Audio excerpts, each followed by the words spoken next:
Lectura del Santo Evangelio según San Mateo. Gloria a ti, Señor. En aquel tiempo tomó la palabra Jesús y dijo: Te doy gracias, Padre, Señor del cielo y de la tierra, porque has escondido estas cosas a los sabios y entendidos, y se las has revelado a los pequeños. Sí, Padre, así te ha parecido bien. Todo me ha sido entregado por mi Padre, y nadie conoce al Hijo más que el Padre. Y nadie conoce al Padre sino el Hijo, y aquel a quien el Hijo se lo quiera revelar.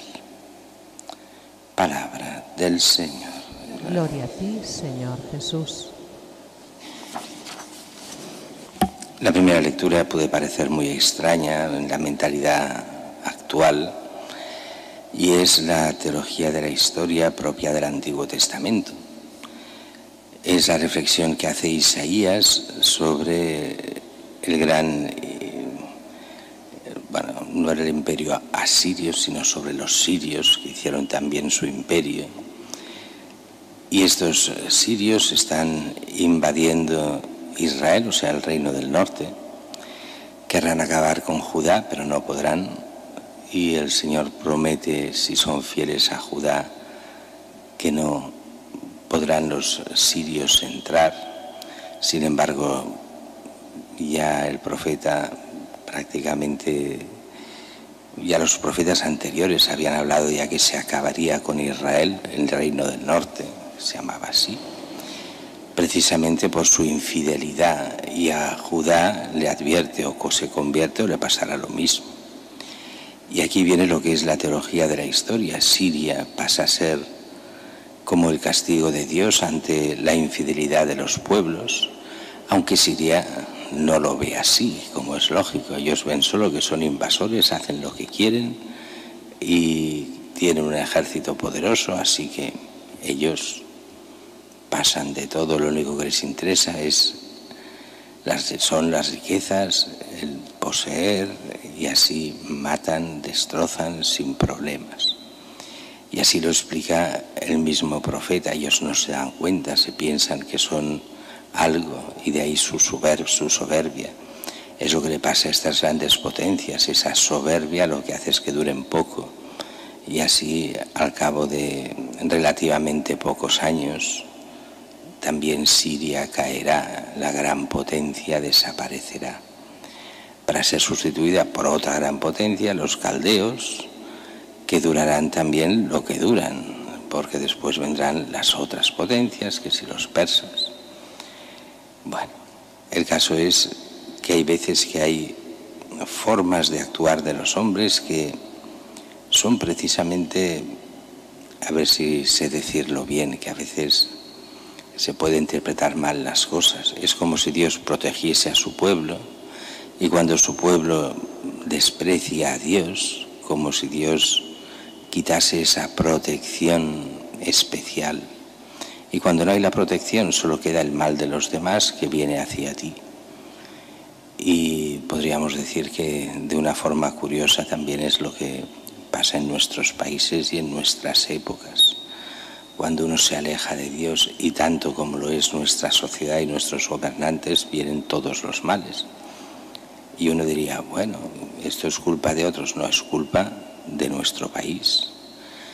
Es culpa de la gente, de cómo se ha alejado de Dios, culpa de unos gobernantes que solo piensan en sí mismos y en sus riquezas, en su poder, pero no quieren saber nada de Dios. Dios no importa. En el fondo es lo que encontramos en el Evangelio de hoy, un Evangelio que además para nuestra parroquia es especialmente querido porque es el mismo Evangelio que se lee por la fiesta de Santa Teresita.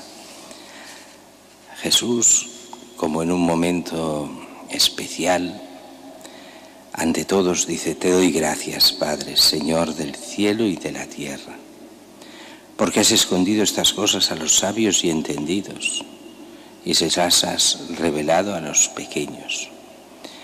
Y eso es una de esas evidencias que se ven en todas partes.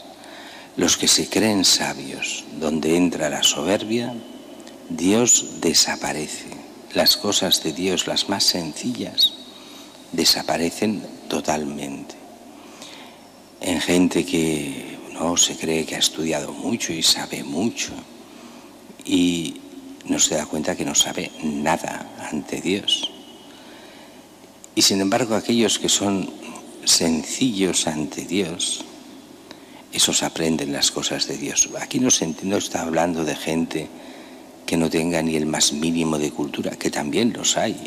Hay gente que tiene una cultura a nivel académico mínima, pero tiene un gran sentido y un gran sentido común primero y después una gran sabiduría ante Dios.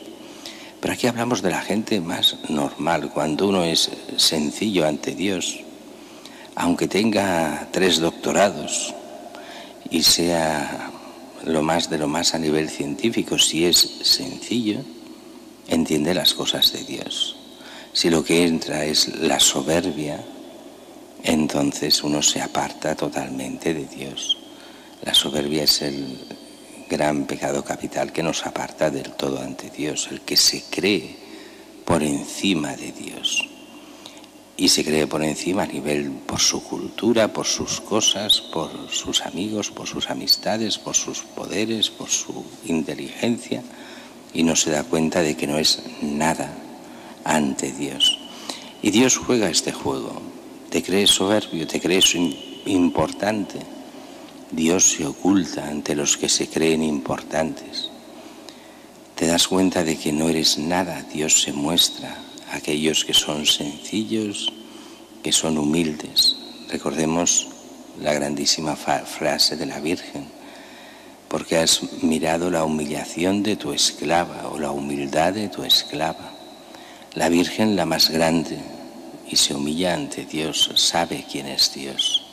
Los grandes de este mundo se creen superiores a todo y no se dan cuenta que no son nada ante Dios. Por eso el cristiano ha de tener esa certeza también de no caer en la trampa, ante los poderosos de este mundo y casi venerarlos, sino despreciar lo que hay despreciable en ellos, no despreciar las personas, pero aquello que es despreciable sí, que es esa soberbia, el pensar que son algo.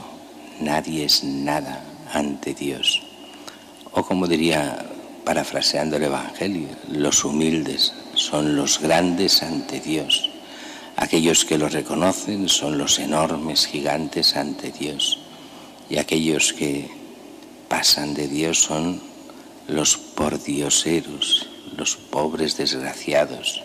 No los pobres de Dios, sino los desgraciados de Dios, los que no tienen la gracia, los que lo han perdido todo. Y lo peor sería que nosotros como cristianos alabásemos a estos y despreciásemos a los auténticamente grandes. El cristiano ha de aprender a ver según los ojos de Dios, según la fe, ver las maravillas que hace con algunos despreciados por todos y saber despreciar todo aquello que los demás aprecian, a los ricos, a los poderosos, pero que han olvidado lo más importante, a Dios.